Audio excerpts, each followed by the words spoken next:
बहुत बहुत स्वागत है आप सभी का आपके अपने YouTube channel Shukla study point में। मैं शिवम शुक्ला आप सभी दोस्तों का हार्दिक स्वागत करता हूं। बीए प्रथम वर्ष के द्वितीय सेमेस्टर की कक्षा में आप सभी का बहुत बहुत स्वागत है। आज हम बीए द्वितीय सेमेस्टर के नए सिलेबस के बारे में चर्चा करने का प्रयास करूंगा। नवीनतम शिक्षा नीति जो आई है आपकी 2020 में, उसके अनुसार जो आपकी सेमेस्टर परीक्षा के तहत अब आपके पेपर हो रहे हैं। आप लोगों ने प्रथम सेमेस्टर की परीक्षा दी है, उम्मीद है कि आपके अच्छे अंक आएंगे और आपके पेपर में बहुत सारे प्रश्न, बहुत सारे क्या, लगभग आपकी यूनिवर्सिटी चाहे आप किसी भी विश्वविद्यालय से हो, सभी विश्वविद्यालयों के लिए हमने सिलेबस आपके समक्ष डिस्कस किया था। उसके साथ ही साथ मॉडल पेपर 4-5 हमने दे दिए थे और कुछ चैप्टर वाइज वीडियो भी दिए थे। इसके माध्यम से आप लोगों ने बड़े अच्छे तरीके से और पढ़ा और उसके बाद में आपके अच्छे अंक आएंगे, ये उम्मीद है। और आप लोगों के पेपर में बहुत सारे प्रश्न, क्या लगभग सारे के सारे प्रश्न ऐसे थे जो कि मेरे द्वारा बताए गए मॉडल पेपर से आए हुए थे। तो आप लोग उसको पहले जाकर के चेक कर सकते हो और विश्वास के साथ आप द्वितीय सेमेस्टर में अच्छे तरीके से अपनी तैयारी हमारे साथ जुड़ करके कर सकते हो। इसी श्रृंखला में अगर होगा तो मैं कोर्स लॉन्च करवाऊंगा आपके चैनल पर, यानी कि आप देखेंगे कि जो है शुक्ला स्टडी पॉइंट जो ऐप है वो ऑलरेडी है आपके लिए। उस पर अभी कार्य नहीं चल रहा है, लेकिन जल्द ही उस पर कार्य चलेगा। तो उस पर हो सकता है आपका चैप्टर वाइज पूरा का पूरा कोर्स लॉन्च किया जाए, सोशियोलॉजी, जियोग्राफी, इन सभी का, हिंदी साहित्य का। तो इन सभी का कोर्स मैं लॉन्च करने का प्रयास कर रहा हूँ और जल्द ही आपके समक्ष कोर्स लॉन्च होगा। और इसी के साथ ही साथ जो है आपको यूट्यूब चैनल के माध्यम से विस्तार से जानकारी देने का प्रयास रहेगा मेरा।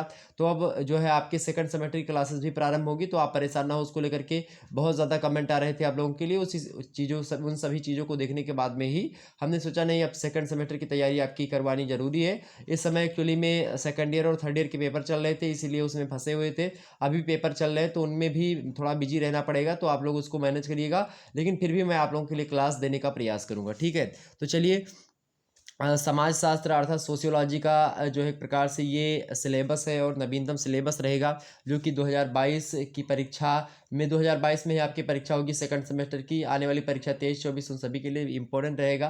कहने का मतलब है कि अब यही सिलेबस रहेगा, तो आप चाहे जितने पुराने छात्र छात्रा इसको देखेंगे तो उसके लिए भी इंपॉर्टेंट रहेगा। तो भारत में समाज संरचना, संगठन एवं परिवर्तन, ये आपके पेपर का नाम है। ये क्या है भाई, ये आपके पेपर का नाम है। यानी कि भारत में समाज को क्या बोलेंगे अंग्रेजी में, भारत में समाज यानी कि जो है सोसाइटी इन इंडिया। संरचना को स्ट्रक्चर, संगठन को एक प्रकार से आप क्या बोलेंगे, संगठन को एक प्रकार से इसमें बोल सकते हैं। तो हालांकि मैं आपको बता दूंगा उसके बाद में परिवर्तन, तो चेंजमेंट। तो संगठन यानी स्वरूप उसका कैसा है, अभी मैं समझता हूँ एक एक मुद्दों को विस्तार से हिंदी और अंग्रेजी दोनों भाषाओं में बताने का प्रयास रहेगा, तो आप परेशान ना हो उसको लेकर के।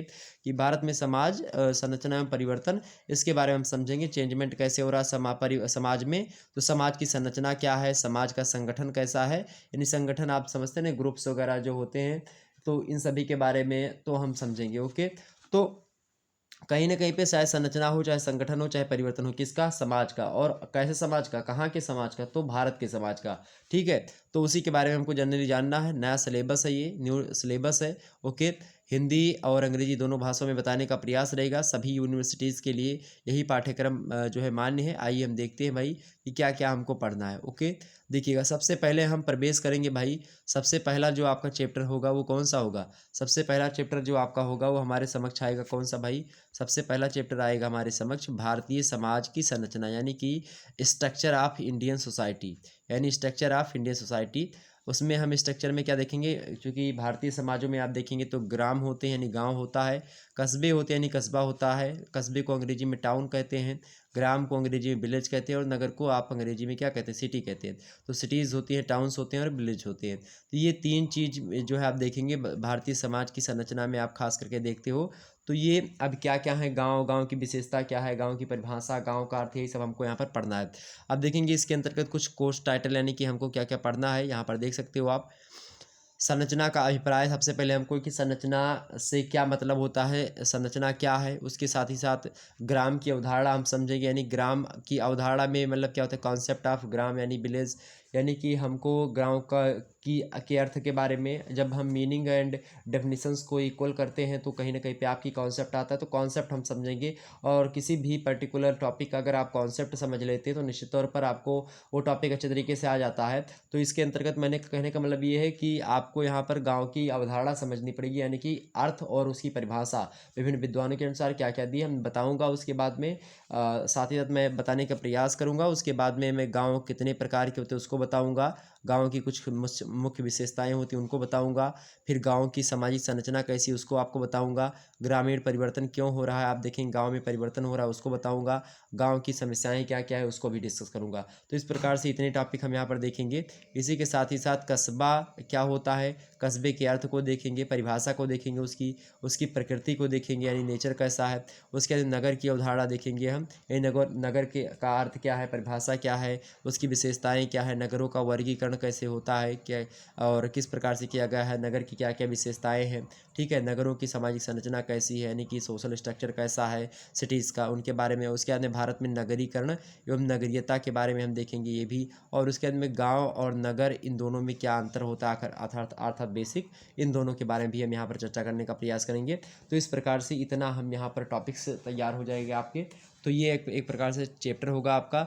ये हो सकता है 3 चैप्टर में, यानी ग्राम को मैं एक चैप्टर में समझाने का प्रयास करूंगा, कस्बे को एक चैप्टर में, नगर को एक चैप्टर में। थोड़ी थोड़ी छोटी छोटी, ज़्यादा बड़े हो सकता है वीडियो, 1 घंटे की भी हो सकती है, 45 मिनट की भी हो सकती है, 30 मिनट की भी हो सकती है। जिस हिसाब से आपका टॉपिक होगा उसी हिसाब से हम लोग डिस्कस करेंगे। ओके, चलिए। तो ये होगा आपका प्रथम चैप्टर। द्वितीय चैप्टर की बात की जाए और 8 इकाइयों में आपका पेपर बटा हुआ है। ओके, तो द्वितीय इकाई की अगर हम बात करें तो उसका नाम क्या है, ग्रामीण नगरीय समायोजन, संयोजन यानी कि संबंध, यानी बोले तो रूरल अर्बन जो लिंकेज है, यानी कि जो दोनों में क्या है, समन्वय है या संयोजन है, चाहे वो गांव के जो है बारे में बोला है या फिर नगर, तो गांव और नगर के बीच में क्या संबंध रहा या फिर किस तरीके से समायोजन या संयोजन हम लोग करते हैं, उसी के संबंध को हमको देखना है।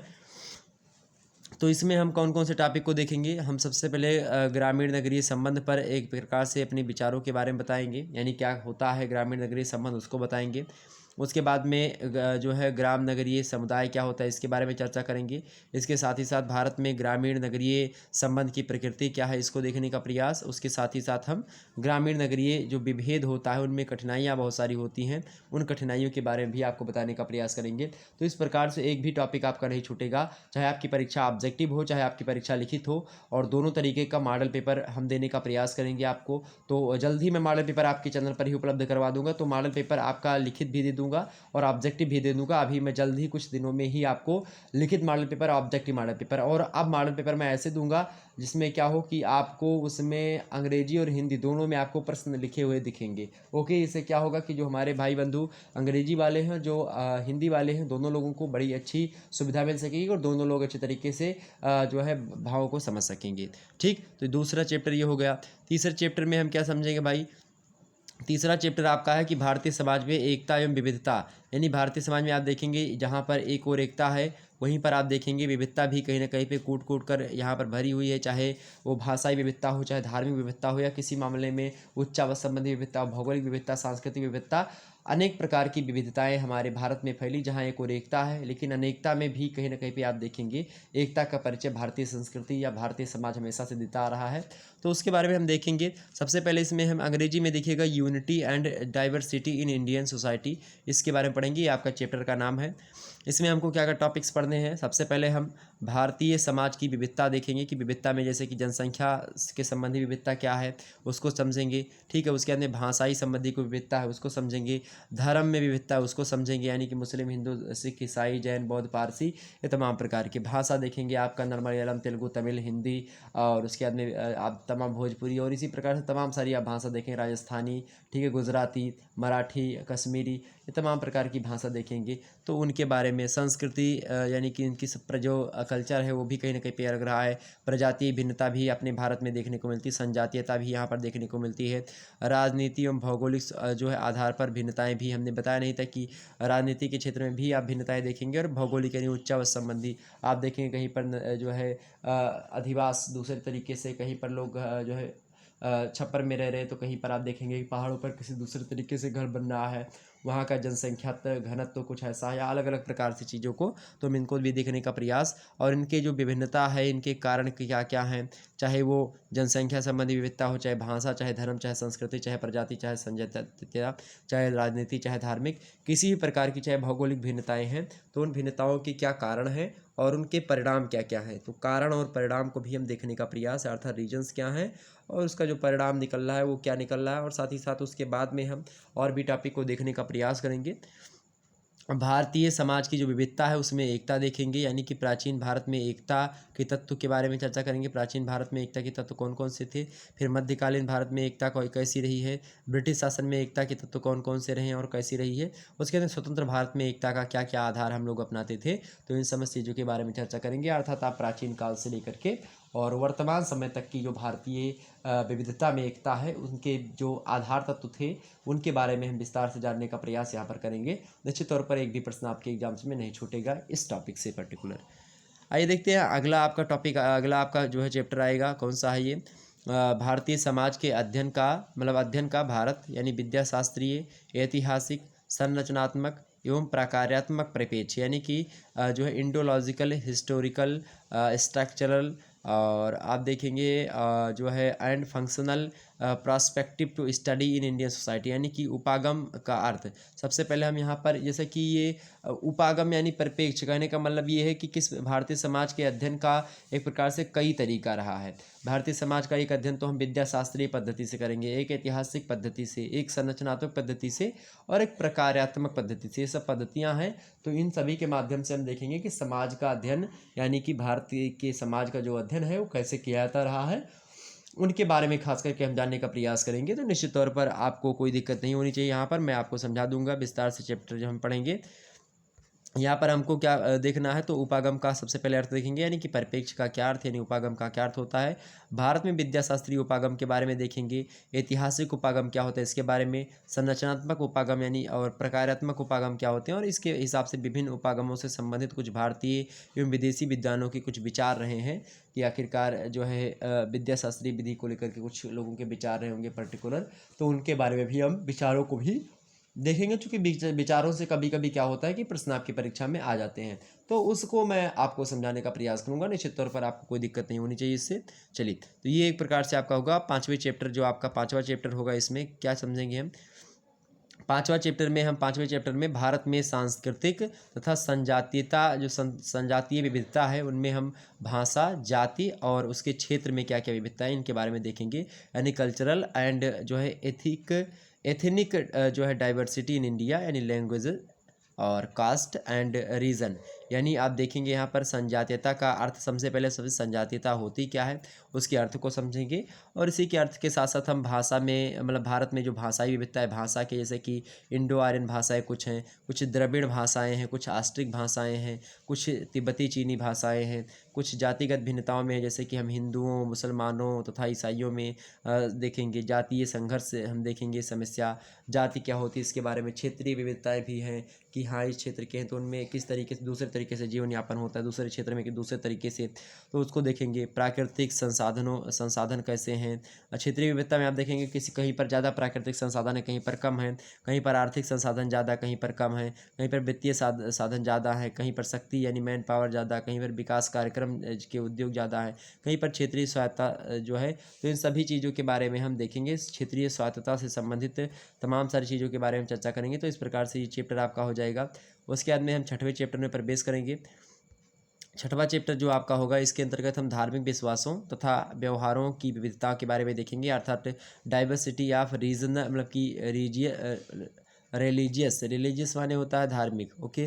तो रिलीजियस बिलीफ्स एंड जो है प्रैक्टिसेस, यानी कि धार्मिक विश्वासों तथा व्यवहारों की जो विविधता है इसको देखेंगे छठवें चैप्टर में, कि भारत में धार्मिक विश्वासों की विविधता, यानी कि धार्मिक विश्वासों के क्या आधार हैं भारत में।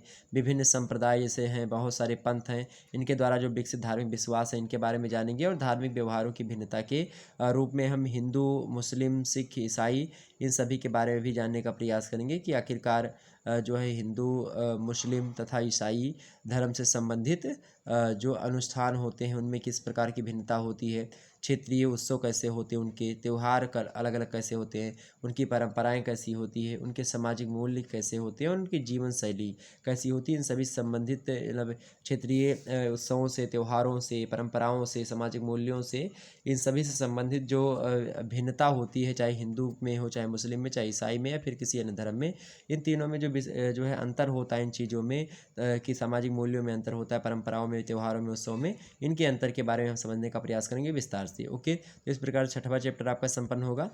जब हम सातवें चैप्टर पर प्रवेश करेंगे तो आप देखेंगे यहाँ पर कि भारत में जनजातीय समुदाय के बारे में देखा जाएगा और उनका भौगोलिक विवरण। ये 7वां चैप्टर है आपका, यानी कि ट्राइबल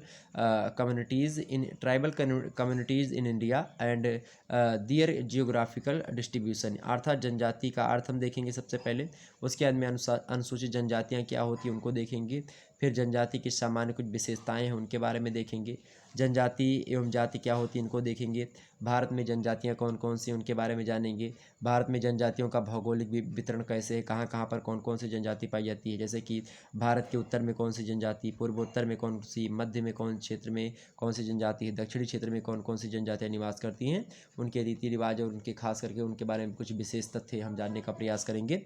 और इसी के साथ साथ जनजातियों के भौगोलिक वितरण पर भी विभिन्न विचार जो होंगे उनके बारे में भी हम चर्चा करने का प्रयास। तो इस प्रकार 7वां चैप्टर आपका संपन्न होगा। फिर हम 8वें चैप्टर की तरफ बढ़ेंगे और 8वां चैप्टर जो होगा आपका वो देखिएगा, जनजातियों की कुछ समस्याएं होती जैसे कि पिछड़ापन हो गया, आत्मसातकरण हो गया, यानी कि जब उनको हम नई चीज़ों से अवगत करवाते हैं, यही नई चीज़ हम उनके सामने रखते हैं तो वो लोग उसको आत्मसात करने में उनकी समस्या उत्पन्न होती है, वो उन चीज़ों को आत्मसात करने में थोड़ी सी कठिनाई का अनुभव करते हैं, तो उन्हीं के बारे में देखेंगे। उसके अंदर एकीकरण एवं दृढ़ीकरण इन सभी के बारे में, अर्थात ट्राइबल प्रॉब्लम्स जो कुछ है, यानी कि जो है बैकवर्डनेस, और उसके बाद में एसिमिलेशन, और उसके बाद में जो है इंटीग्रेशन एंड जो है असर्टेज, मतलब कि असर्सन।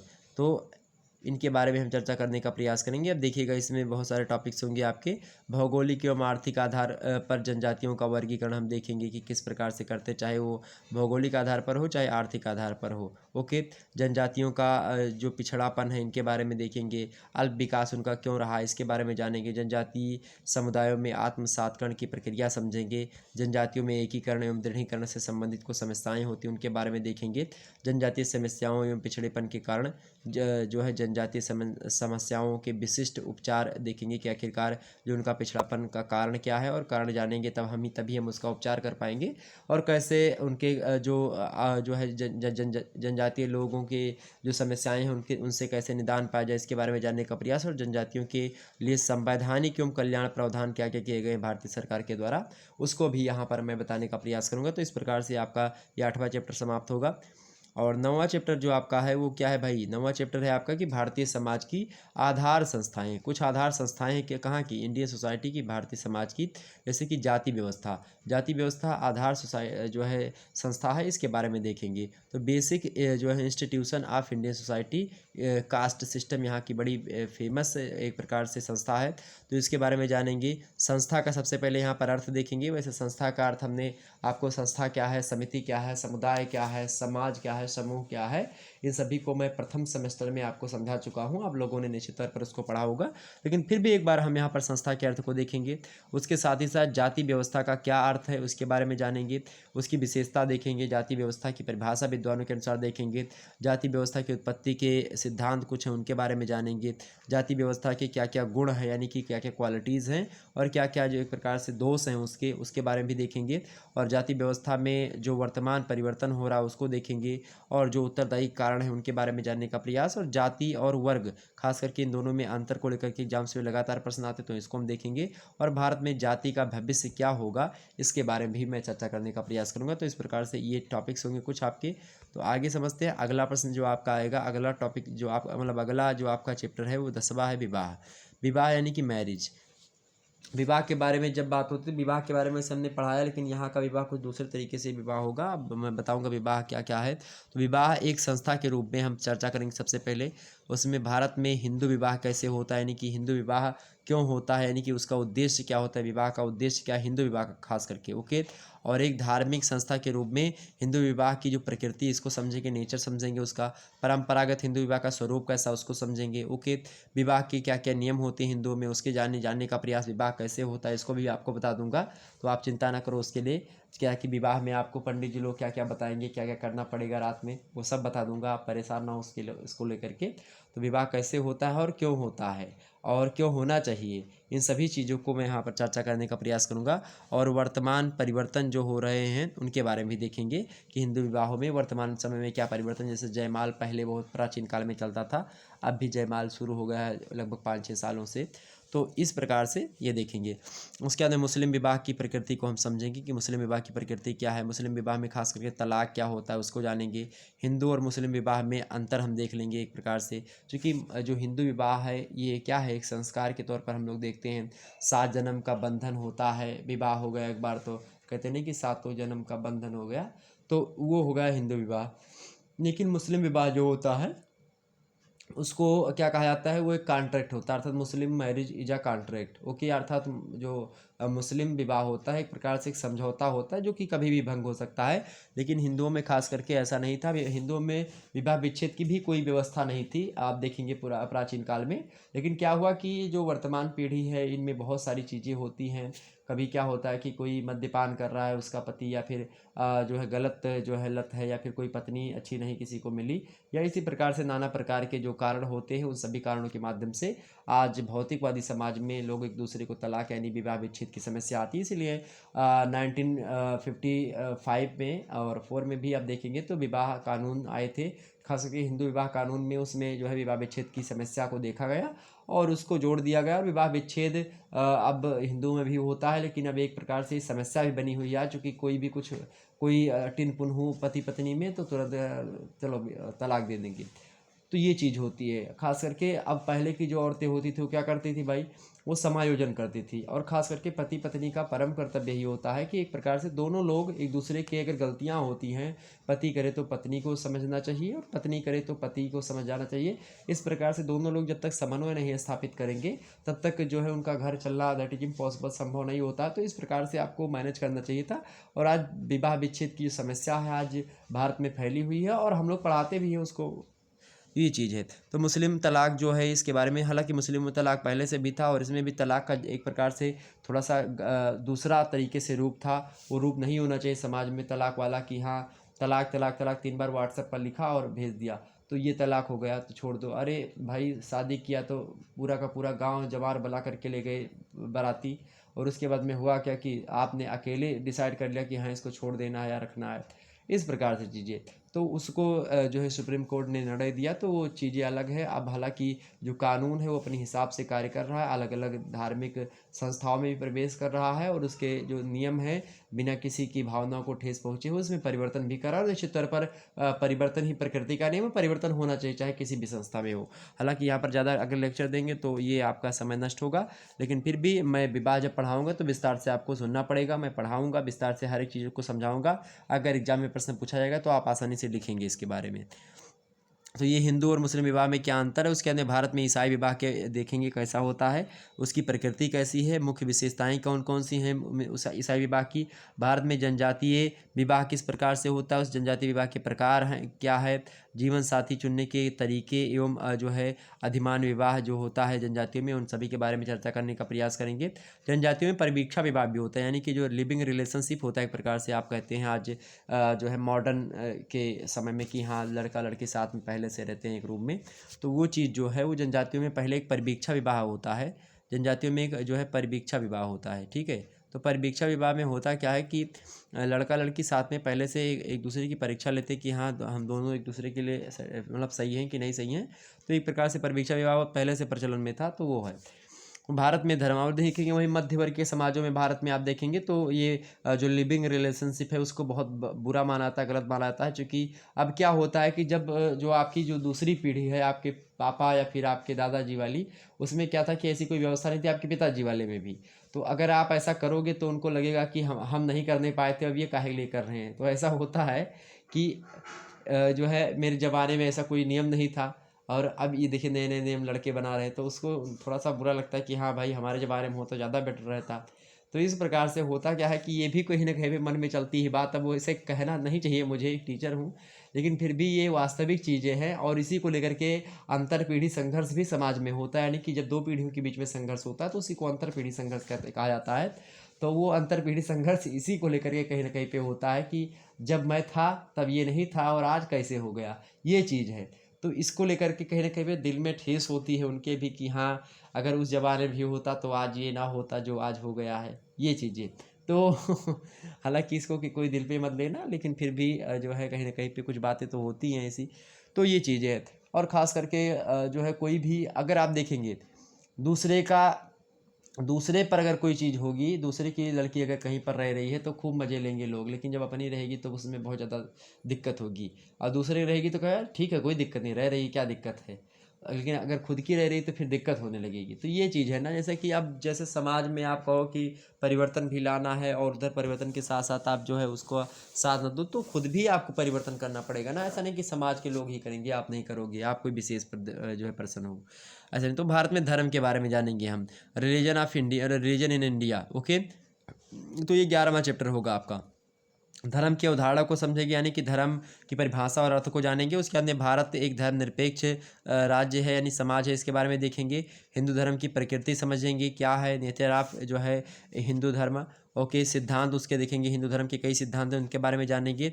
प्रमुख स्वरूप क्या है हिंदू समाज मतलब हिंदू धर्म का, उसके बारे में समझेंगे। और बौद्ध धर्म के सिद्धांत को देखेंगे। फिर हम उसके बाद में बौद्ध धर्म की शाखाएँ हैं उसको देखेंगे।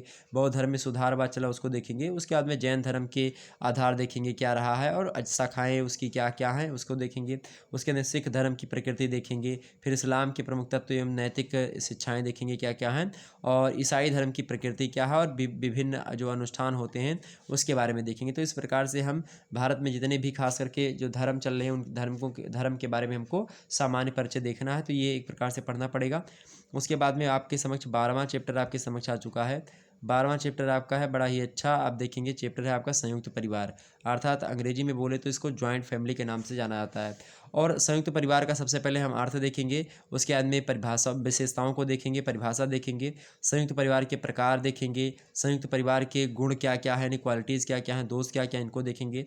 संयुक्त परिवार में वर्तमान परिवर्तन क्यों हो रहे हैं, इनको देखेंगे। संयुक्त परिवार में परिवर्तन के कुछ कारक हैं, यानी कि कारण, उन कारकों को देखने का प्रयास करेंगे, विस्तार समझेंगे, बताएंगे कौन कौन से कारक हैं और क्यों जो है समाज में परिवर्तन हो रहा है। संयुक्त परिवार इस समय टूट रहे हैं, एकाकी परिवार में पूरा का पूरा समाज बटा चला जा रहा है। जो भारत में आप देखेंगे पहले संयुक्त परिवार की व्यवस्था थी, ज्वाइंट फैमिली थी, लेकिन आज देखेंगे एकाकी परिवार अर्थात केंद्रीय परिवार, आप बोलते नहीं इसको केंद्रीय परिवार, यानी किस जो है कहीं ना कहीं पे आप देखेंगे जो है सेंट्रल, जो एक प्रकार से कहीं ना कहीं पे जो बिंदुवार, यानी कि जैसे कि बस एक माता एक पिता, मतलब कि एक दो पति और पत्नी और उनके द्वारा बच्चे, तो बस वही आपका परिवार एकाकी परिवार बोला जाता है। तो पति पत्नी और उनके अविवाहित बच्चे। ओके, ये बात भी ध्यान रखेंगे, ये एकाकी परिवार हो गया। तो खास करके अब लोग यही करना पसंद करते हैं, और यही कहीं ना कहीं पे। और ये कि क्यों बढ़ा है, आप देखेंगे कि शहरीकरण के माध्यम से भी ये होता है कि बच्चे क्या होते हैं शहर में कमाने गए, वहीं पर रहने लगे। उसके बाद में फिर शादी किया तो कहे कि नहीं मेरी पत्नी भी वहीं पर रहेगी, तो अब वो अपनी पत्नी को लेकर के वहाँ रहने लगी। फिर धीरे धीरे क्या हुआ कि सेट कर लिया वहीं पर घर वर ले लिया, वहीं पर रहने लगे, तो वो घर हो गया। यहाँ से मतलब ख़त्म, आते आते रहेंगे, कभी कभी समय मिलता रहेगा। तो ये इस प्रकार से, तो इस प्रकार से एकाकी परिवार बढ़े हुए हैं ज़्यादातर। उसके अंदर संयुक्त परिवार से संबंधित कुछ विभिन्न अध्ययन हैं, उनके द्वारा कुछ निष्कर्ष निकाले गए हैं, तो निष्कर्षों के बारे में भी आपको बताने का प्रयास करूंगा। तो इस प्रकार से बहुत ज़्यादा जानकारी आपको मिलेगी अगर आपने पूरा का पूरा सिलेबस पढ़ा। और मैं जल्द ही इनके कोर्स को लॉन्च करने का प्रयास करूंगा, तो आप लोग परेशान मत होइएगा उसके लिए। ओके, देखिए अगला है आपका सोशल क्लासेस इन इंडिया, यानी कि भारत में सामाजिक वर्ग, यानी कृषिक ग्रामीण औद्योगिक नगरीय और मध्यम। कृषक ग्रामीण, चूँकि गांव में कृषि जो है कृषि ज़्यादा होती है, नगर में आप देखेंगे तो उद्योग ज़्यादा होता है, तो इसीलिए औद्योगिक नगरीय और कृषिक ग्रामीण। ओके, और मध्यम वर्ग एक देखेंगे। तो इस प्रकार से एग्रीकल्चरल, रूरल और इंडस्ट्रियल, मतलब कि industrial, urban and middle class के बारे में यहाँ पर चर्चा करने का प्रयास। तो ये 3 प्रकार के वर्ग खास करके हम देखेंगे। और वर्ग का क्या अर्थ होता है, वर्ग की क्या परिभाषा होती है, इसको जानेंगे। सामाजिक वर्ग की क्या क्या विशेषताएं होती है, इसको देखेंगे। एग्जाम से पूछा जाएगा आपसे कि जो है वर्ग क्या होता है या फिर वर्ग किसे कहते हैं, और सामाजिक वर्ग की विशेषताओं को बताते हुए भारत में वर्ग विभाजन के आधार को स्पष्ट कीजिए। कुछ ऐसा प्रश्न बन सकता है दीर्घ उत्तरीय का। ओके, लघु उत्तरीय का क्या बनेगा कि सामाजिक वर्ग की विशेषताएं बताइए, ठीक है ऐसे। या अतिलघु उत्तरीय का बनेगा कि वर्ग लिख देगा आपको, वर्ग एवं जाति एवं वर्ग, या फिर ऐसे वर्ग लिख देगा, बस फुल स्टॉप, आप बताइए इसके बारे में 50 शब्द, ये चीज़। ओके, तो वर्ग विभाजन के आधार कौन कौन से रहे भारत में उसको देखेंगे। भारत में सामाजिक वर्गों की संरचना यानी स्ट्रक्चर जो है उनका उसको देखेंगे, यानी कृषिक अथवा ग्रामीण वर्ग की संरचना देखेंगे सबसे पहले। उसके बाद में ब्रिटिश काल तथा स्वतंत्र भारत में इनकी जो है कैसी स्थिति रही कृषक लोगों की। औद्योगिक तथा नगरीय संरचना देखेंगे। उच्च वर्ग, मध्यम वर्ग यानी कि नव मध्यम वर्ग, और सामान्य मध्यम वर्ग और सीमांत मध्यम वर्ग। मध्य वर्ग में भी 3 कैटेगरी है, इन तीनों कैटेगरी के बारे में जानने का प्रयास करेंगे। और लास्ट में हम निम्न वर्ग के बारे में जानने का प्रयास। तो इस प्रकार से ये आपका चैप्टर 13 हो जाएगा। 14वां जो आपका चैप्टर होगा उसके बारे में हम जानने का प्रयास करेंगे।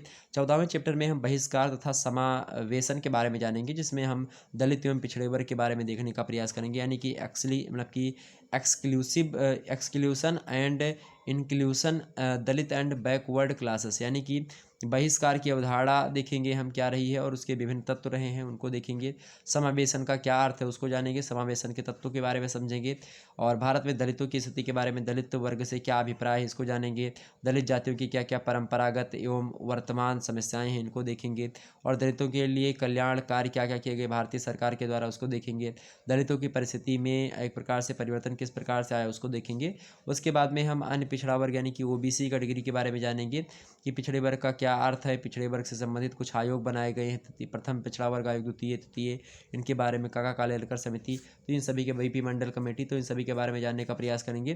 तो पिछड़े वर्गों का चयन कैसे होता है इसके बारे में, अन्य पिछड़े वर्गों से संबंधित कुछ समस्याएं जो हैं उनके बारे में देखने का प्रयास, और उनके विकास के लिए सरकार के क्या क्या प्रयत्न रहे हैं इनके बारे में भी जानने का प्रयास। तो इस प्रकार से हम ये तमाम सारे चैप्टर मतलब कि पॉइंट को समझने का प्रयास करेंगे चैप्टर 14 से।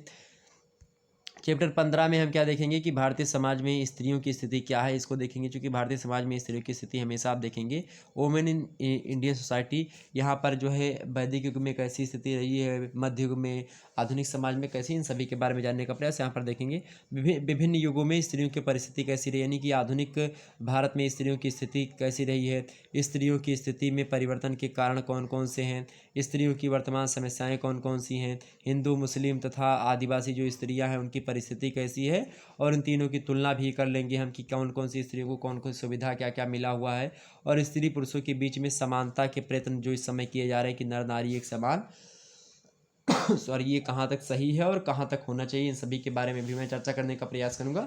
विस्तार से हर एक मुद्दे को समझाने का प्रयास, नारी आज कहाँ पर है और पहले कहाँ पर थी, इनको भी देखने का प्रयास करूंगा। ओके, तो नारी तुम केवल श्रद्धा हो, विश्वास रजत नग पगतल में, नीर स्रोत सी बहा करो जीवन की सुंदर समतल में, अबला जीवन हाय तुम्हारी यही कहानी, आंचल में दूध और आंखों में पानी। आप देखेंगे जब जो है उस समय अंग्रेजों का शासन था, उस समय स्त्रियों की दशा बहुत ज़्यादा दयनीय हो चुकी थी। फिर छायावादी कवियों ने बहुत अधिक मात्रा में स्त्रियों के प्रति सहानुभूति दिखाते हुए अपनी रचनाओं में उसको एक प्रकार से महत्व दी, और अच्छे तरीके से उसको उस समस्या को कहीं ना कहीं पे सामाजिक दृष्टिकोण प्रदान किया, साहित्यिक दृष्टिकोण दिया, जिसके माध्यम से लोगों के सामने। और आज भारत की बात किया तो मातृत्व का भाव है माताओं बहनों के प्रति, और आगे बढ़ रही लगातार, हर एक क्षेत्र में माताएं बहनें आगे हमारी, तो वो चीज़ें। तो भारत में स्त्रियों के बारे में हम देखेंगे, उनकी स्थिति वगैरह। उसके बाद में हम 16वें चैप्टर पर चलेंगे। 16वां चैप्टर आपका होगा जननांकिकीय सिद्धांत, और भारत में जनसंख्या की संरचना कैसी है और गतिकी, यानी कि किस प्रकार से उसमें बढ़ोतरी या फिर कुछ हो रहा है, उनके बारे में हम चर्चा करने का प्रयास। तो डेमोग्राफिक जो है theories and the structure and dynamics of population India, ठीक है, तो इसके बारे में चर्चा करेंगे। अब इसमें देखिएगा हम सबसे पहले जननांकिकी का अर्थ देखेंगे क्या है, उसकी परिभाषा देखेंगे, उसके महत्व के बारे में जानेंगे, जननांकीय सिद्धांत कुछ दिए गए माल्थस के द्वारा दिए गए उसको जानेंगे, डबलडे महोदय ने दिया उसको देखेंगे, एडविन कैनन महोदय ने दिया उसके बारे में जानने का प्रयास, हेनरी जॉर्ज ने दिया इसको देखेंगे। उसके बाद जो है नोटेस्टीन के द्वारा जो प्रस्तुत सिद्धांत है उसको देखने का प्रयास। तो इन सभी जो व्यक्ति हैं, जो सभी जो है जो कहीं ना कहीं पे ये विद्वान हैं, इन विद्वानों की जो थियरी हैं उन थियरी को हमें बताने का प्रयास करूंगा, और समझाऊंगा कि किसने क्या कहा है, ताकि एग्जाम से अगर पूछे कि माल्थस की जो जननांकिकी का सिद्धांत है वो क्या कहा माल्थस ने, या डबलडे महोदय ने क्या कहा, एडविन जो है कैनन महोदय ने क्या कहा, हेनरी जॉर्ज ने क्या कहा, नोटेस्टीन ने क्या कहा, इन सभी के बारे में जानने का प्रयास। उसके बाद में भारत में जनसंख्या की संरचना कैसी है और गतिकी कैसी, इन सभी के बारे में जानने का प्रयास। जनसंख्या वृद्धि कैसे हो रही है, जन्म दर क्या है, मृत्यु दर क्या है, जनसंख्या का घनत्व कैसे होता है, क्या है, लिंग अनुपात क्या है, कैसे निकाला जाता है, आयु संरचना क्या है, साक्षरता दर क्या है, इसको जानने का प्रयास। व्यावसायिक संरचना कैसी है, आप देखेंगे साक्षरता दर केरल की ज़्यादा है, सबसे ज़्यादा भारत में। ग्रामीण तथा नगरीय जनसंख्या के बारे में देखेंगे, दोनों में तुलनात्मक अध्ययन भी करेंगे। अनुसूचित जनजातियाँ क्या हैं इनके बारे में, और अनुसूचित जनजातियाँ जो जनजातियाँ हैं उनके बारे में हम चर्चा करने का प्रयास करेंगे। तो एक अनुसूचित जाति होती है, एक अनुसूचित जनजातियाँ होती है, दोनों के बारे में मैं चर्चा करूँगा। और भारत में प्रमुख जननांकीय विशेषताएं जो हैं, इन विशेषताओं के बारे में भी हम चर्चा करेंगे। मतलब अगर इन सभी को अगर हम पढ़ लेंगे अच्छे तरीके से तो एक भी प्रश्न आपका नहीं छूटेगा, और सभी के बारे में हम जानने का प्रयास करेंगे। अगला आपके समक्ष कौन सा है? अगला चैप्टर आपका आएगा भाई, देखिएगा 17 नंबर चैप्टर है कि भारत में जनसंख्या विस्फोट एवं जनसंख्या नियंत्रण। ओके, यानी कि population explosion and population control in India, अर्थात भारत में जनसंख्या वृद्धि की प्रवृत्तियां जो हैं उनके बारे में जानेंगे। भारत में जनसंख्या विस्फोट के संसूचक यानी संसूचक देखेंगे, जैसे कि जनसंख्या में आप देखेंगे जनसंख्या विस्फोट के क्या कारण हैं उसको देखेंगे। जनसंख्या वृद्धि के सामाजिक आर्थिक प्रभाव देखेंगे। वर्तमान दशाओं में जनसंख्या विस्फोट का मूल्यांकन भी कैसे करना है, इसको करूँगा मूल्यांकन, आपको समझाऊंगा विस्तार से। और भारत में जनसंख्या नियंत्रण जो 1976 ईस्वी की प्रथम जनसंख्या नीति थी, उसके अंतर्गत क्या क्या प्रयत्न किए गए थे उसको बताऊंगा। उसके बाद में राष्ट्रीय जनसंख्या नीति 2000 में आई, उसके बारे में क्या प्रयत्न किए गए उसको बताऊंगा। उत्तर प्रदेश में प्रस्तावित जनसंख्या नीति जो 2021 से 30 है, इसके बारे में आपको बताने का प्रयास। और जनसंख्या वृद्धि को रोकने के लिए जो सुझाव दिए जाते हैं उन सुझावों के बारे में मैं बताने का प्रयास करूंगा। परिवार नियोजन के बारे में भी यहाँ पर आपको समझा दूंगा, किस प्रकार जनसंख्या, अब चूंकि जनसंख्या नियंत्रण अगर आपको करना है तो परिवार नियोजन के बारे में सबसे पहले आपको जानना पड़ेगा, शिक्षित होना पड़ेगा, तो उसके बारे में जानने का प्रयास करूंगा और बताऊंगा आप सभी को विस्तार से। तो 17 चैप्टर आपका समाप्त हो जाएगा, 17 नंबर। तो हम 18वें नंबर चैप्टर में प्रवेश करेंगे। 18वें नंबर चैप्टर में हम क्या क्या पढ़ेंगे भाई? 18वां नंबर आपका चैप्टर होगा कि भारतीय समाज में परिवर्तन एवं रूपांतरण। भारतीय समाज में किस प्रकार से परिवर्तन हो रहा है और रूपांतरण किस प्रकार से हो रहा है, अर्थात चेंज एंड जो है ट्रांसफॉर्मेशन इन इंडियन सोसाइटी, यानी कि परिवर्तन एवं रूपांतरण की सबसे पहले हम अवधारणा यानी कि अर्थ और परिभाषा को देखेंगे। उसके बाद में भारत में परिवर्तन एवं रूपांतरण के अध्ययन के विशेष जो उपागम यानी पहलू हैं उनके बारे में चर्चा करने का प्रयास करेंगे। यानी उपागम यानी अप्रोच, यानी कि क्या अप्रोच है भारत में जो परिवर्तन हो रहे हैं उसको लेकर के, उसको समझने का प्रयास। उसके अंदर भारतीय समाज में परिवर्तन एवं रूपांतरण, इसके बारे में विस्तार से जानेंगे। उसके अंदर भारत में सामाजिक रूपांतरण की जो मुख्य प्रक्रियाएं रहीं, जैसे कि संस्कृतिकरण के माध्यम से लोग परिवर्तन हो रहे हैं। पश्चिमीकरण, संस्कृतिकरण का मतलब क्या होता है कि जैसे कि जो छोटी जातियाँ होती हैं वो बड़ी जातियों को देख करके अपने जो कल्चर है उनको बदल देती हैं, अर्थात अपने कल्चर को भूल करके, और जो बड़ी बड़ी जातियाँ हैं या फिर जो बड़े लोग हैं वो जिस प्रकार से शादी कर रहे हैं उसी हिसाब से वो भी करने का प्रयास कर रहे हैं। तो ये इस प्रकार से, तो ये कल्चराइजेशन, यानी कि मान लेते हैं कि आप फलाने बगल में हैं और का लड़का कमा रहा है, उसने अपनी जो है बारात में डीजे बंधवाया 10,000 रुपये का, तो आप 10,000 रुपये डीजे बंधवाओगे चाहे आपके घर में कुछ होए या ना होए। तो ये इस प्रकार से आपने डीजे बंधवाया, तो वो भी कहीं ना कहीं पे संस्कृतिकरण के जो है अंतर्गत ही आता है। ओके, पश्चिमीकरण, पश्चिमीकरण क्या होता है भाई? पश्चिमीकरण के बारे में हम समझेंगे। पश्चिमीकरण में आप देखेंगे कहीं ना कहीं पे जो पश्चिमीकरण समझ रहे हैं ना, पश्चिमीकरण यानी कि जो पाश्चात्य लोग हैं, यानी कि जो यूरोप की कंट्रीज हैं, जैसे कि इंग्लैंड हो गया, उसके बाद में आप देखेंगे चाहे अमेरिका हो गए, या इसी प्रकार से जो यूरोप की कंट्रीज़ बहुत सारी, फ्रांस हो गई, इटली, जर्मनी, ये सब हो गई, इन सभी का जो नकल करना हुआ। जैसे कि वहाँ के लोग अगर हाफ जो है लड़कियाँ पहले आप देखेंगे कि हाफ का जो है प्रकार से पहन करके घूमती थी, या फिर एक प्रकार से आप देखेंगे वहाँ पर दूसरे तरीके से कपड़े पहनने का प्रचलन था। आप देखेंगे अलग अलग तरीके से अंग प्रदर्शन एक प्रकार से वहाँ पर था। और आजकल यहाँ पर देखेंगे भारत में भी आप देखेंगे तो खूब अच्छे तरीके से हो रहा है, कोई उसमें ना रोक है ना कोई टोक है, और अच्छे तरीके से लोग करें। अब इसमें अगर कोई रोकेगा तो बोलेंगे कि ये मेरा जो है स्वेच्छा है, मैं इसे जो है अपने हिसाब से कर रही हूँ, ये मेरा शरीर है, मैं कुछ भी करूँ, तुमसे क्या मतलब, ये तमाम प्रकार की चीज़ें हैं। तो ये चीज़ें हैं, चूँकि इससे क्या होता है कि एक समाज में एक मानसिकता बन चुकी है कि हाँ जो कपड़े अगर पहने रहेंगे ज़्यादा बेटर लगता है। अगर जैसे मनुष्य बहुत ज़्यादा क्या हो गया, बहुत ज़्यादा पढ़ा लिखा है, मान लेते हैं मनुष्य, कहते हैं मनुष्य सबसे ज़्यादा समझदार प्राणी है। तो भाई अगर आप भी ऐसे घूमोगे जो है छोटे छोटे कपड़े पहन करके, तो आप में पशु में कौन सा अंतर रहेगा?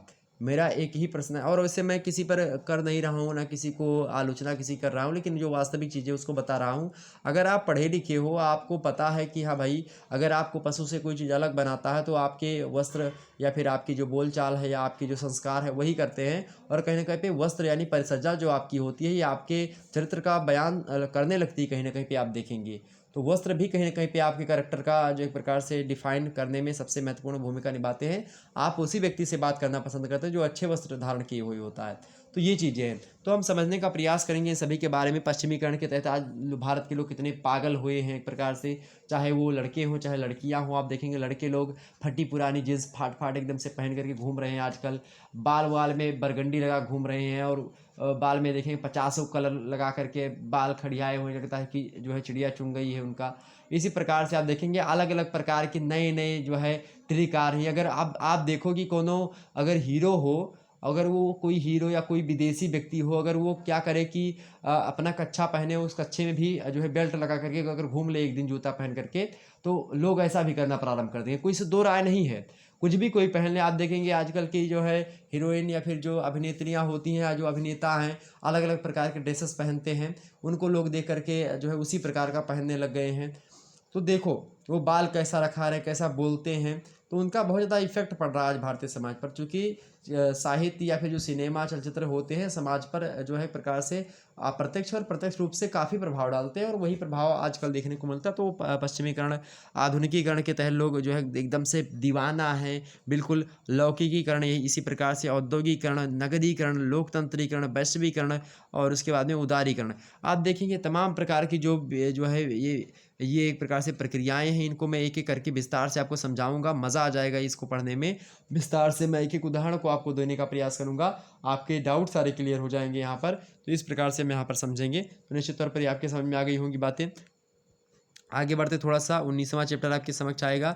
अब उसमें राष्ट्रीय एकीकरण में कुछ बाधाएं हैं, जैसे कि जातिवाद हो गया, जाति की राजनीति हो गई। जाति को लेकर के राजनीति आजकल भारतीय समाज में आप देखेंगे कि वोट बैंक की राजनीति हो या इसी प्रकार से कुछ भी हो, तो आप लोग जातियों को एक प्रकार से फेवर करते हैं कि ये मेरी जाति का है, या फिर जातिगत हिंसा कर देंगे, या इसी प्रकार तमाम प्रकार की।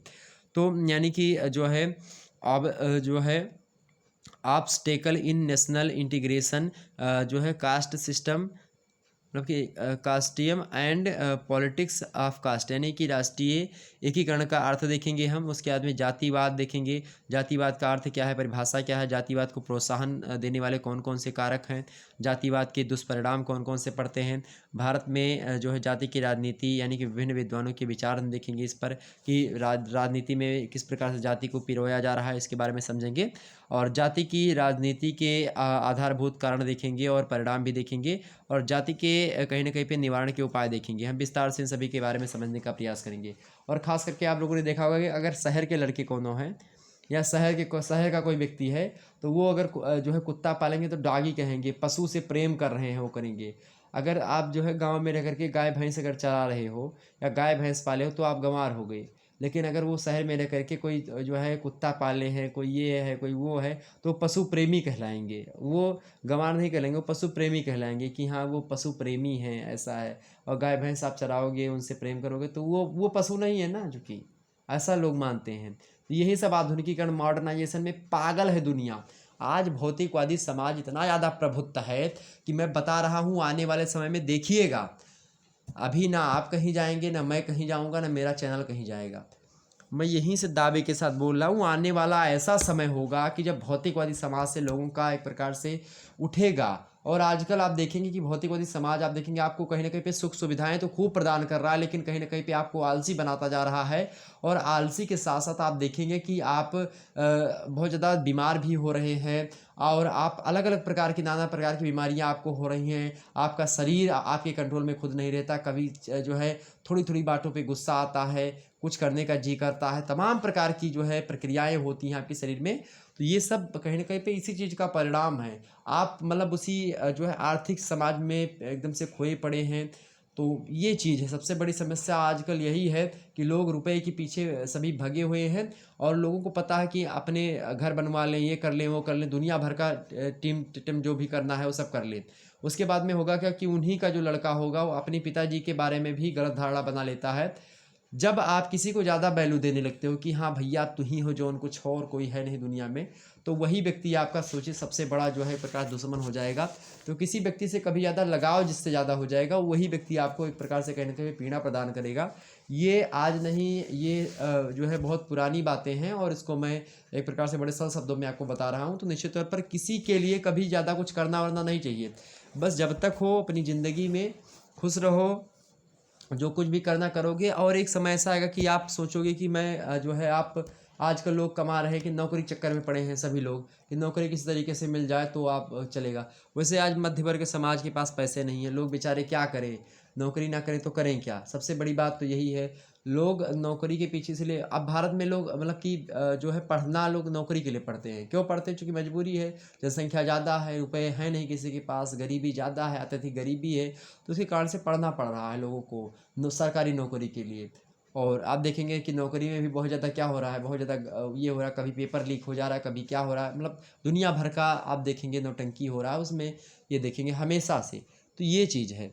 तो कहीं ना कहीं पे भौतिकवादी समाज के पीछे लोग पड़े हुए हैं, लेकिन फिर भी जिसके लिए आप करोगे वो आपका भी खुद का नहीं होगा, ये निश्चित तौर पर। और जिस दिन आपकी नौकरी लग जाएगी, आप बड़े स्तर पर हो जाएंगे, उसमें भी आपको सेटिस्फेक्शन हो सकता है ना मिले, और बाद में आप सोचें कि कुछ ऊपर ले जाना नहीं है तमाम सारी चीज़ें। तो हालांकि मैं समझूंगा ये आपका राष्ट्रीयकरण में बाधाएं जातिगत वो चीज़ें कुछ हैं, उनके बारे में जाति के दुष्परिणाम वगैरह देखेंगे, और विद्वानों के विचार देखेंगे, जाति की राजनीति के आधारभूत कुछ कारण देखेंगे, उनके कुछ परिणाम देखेंगे, और जातिवाद के निवारण के कुछ उपाय जो हैं विस्तार से, उसके बारे में सबसे ज़्यादा इंपॉर्टेंट तो आपके जातिवाद के निवारण के उपाय हैं, इसके बारे में बताने का प्रयास करूँगा। उसके अंदर 20वां चैप्टर आपका होगा सांप्रदायिकता। भारत में सांप्रदायिकता का जो राजनीति तथा नक्सलवाद है, इसके बारे में हम देखेंगे।